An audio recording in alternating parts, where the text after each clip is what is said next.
In today's video, I'm going to teach you how to sew together your own homemade cornhole bags out of recycled denim. I have a hard time throwing away good clothing.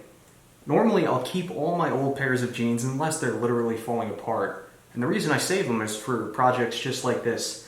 Now, you can use any type of fabric you want. I think duck fabric, that's a really good, tough fabric. But if you have a couple old pairs of jeans, in my opinion, I think denim is a great fabric for cornhole bags because it's tough.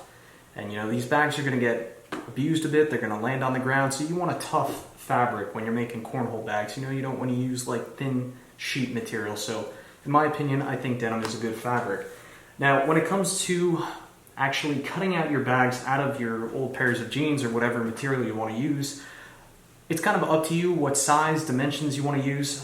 For my research, I think these bags are supposed to be about 6 inches when they're finished. So when I cut out these patches, I'm making them 6 1/4 inches. So after I sew up the seam, turn them inside out, they shrink down to just about 6 inches, which I'm not too concerned. You know, if they're a 1/4 inch shy, no big deal. It all depends how precise you want to get it. So the way I've been doing this, the first square that I cut out of the denim, I was sure that this was exactly 6 1/4 by 6 1/4. And then from there, I've just been using this as a template.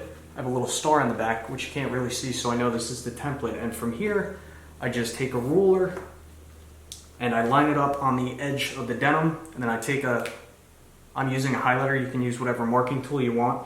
And then by having the ruler right here, when you go to trace this outline, you can just make these bags quick. And I mean, if you didn't use the ruler and you were trying to trace it out with, you know, just the fabric itself, then it wouldn't be as straight. So having the ruler definitely helps out for that. So as you can see, I've already cut out all my pieces of fabric needed to make these bags, which we're going to make 8 bags, at least 8 bags, because each player generally has 4 bags. And a question you may have is, how do you differentiate between which team uses which bags? Well, it's incredibly simple. One side of the denim is going to be bluer and the other side is going to be a lighter color. So one set of bags is going to be blue and the other side is going to be this lighter color.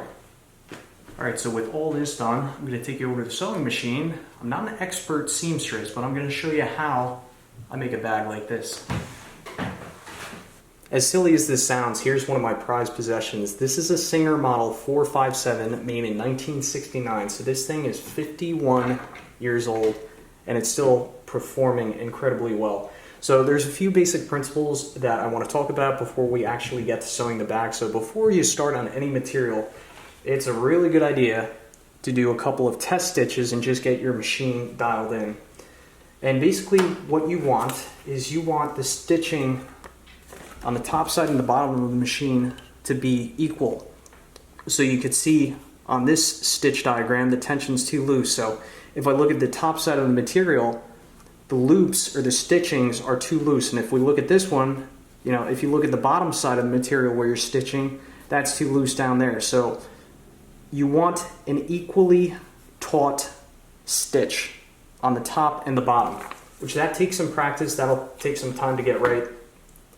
Once you feel confident in your stitching and you've had enough practice with that, the next really important principle that you need to understand is that when you start a stitch, you want to go forward, go backwards, go back over that stitching, and then go forward again. And then we'll continue on along the edge of the bag. And then when we come to stop, it's going to be the same principle. So we're going to go forward and then at least go backwards. And then if you want, you can go forward again.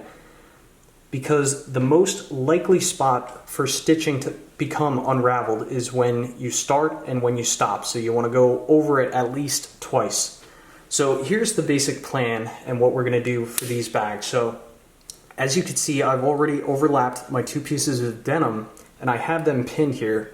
I just use a sewing needle, and then this is a safety pin just to hold everything together. And notice that it's away from the edges so I don't interfere with the needle while I'm stitching. So basically what's going to happen, we're going to start right about here. We're going to go along the edge, all the way along the edge, and then we're going to stop right about here. So we're going to leave about 1.5 inch gap. And the reason for that is after we finish sewing the edges of the bag, what we're going to do through that little hole right there, we're literally going to take this bag and turn it inside out so we hide about 95% of the stitching. And then after we fill our bag with corn, we're gonna have to do a stitch, and we're gonna try and hide it the best we can, and it's gonna be right on the edge of this seam here, and that'll close up the bag. So let's get started.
And after you finish stitching, this is pretty much what your bag should look like.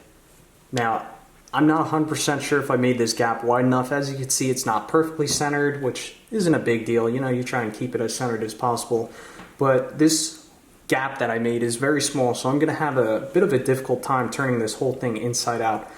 I do, however, find that it helps that when you're turning the whole bag inside out, that you start at one corner and then just work your way down along the edge. Just seems to go a bit smoother. So let's see if I can turn this thing inside out.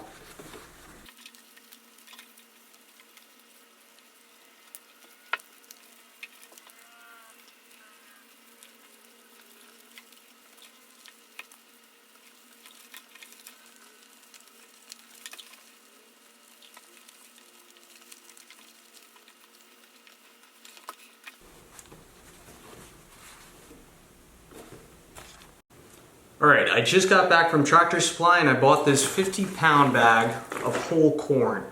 From what I've read online, it's preferred to use whole corn if you can get your hands on this stuff. Any Tractor Supply or animal feed store will definitely carry it.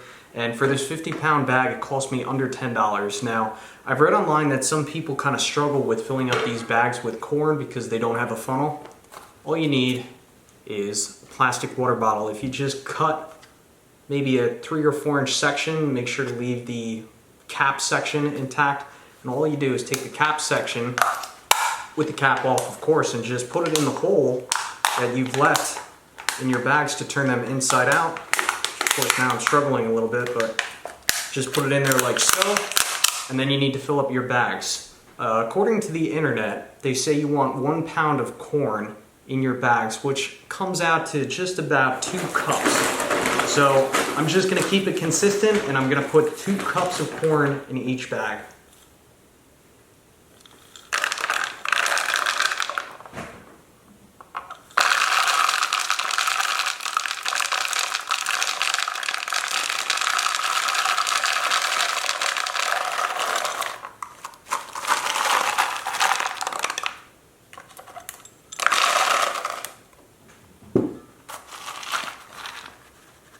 Beautiful.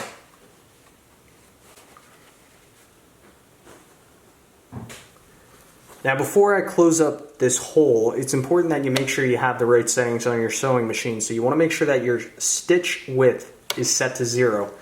And the stitch width is how far side to side the machine stitches. For this seam, this last seam, we want to try and hide this as much as possible, so we don't want it zigzagging. We just want a straight, clean stitch. So I'm just going to fold over these edges the best that I can, and we will hope for the best.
If you want, you could use blue thread or white thread. It would probably blend in a bit better, but I didn't feel like changing out my thread. And I'm pretty darn happy with how that came out. Not perfect, but pretty darn good.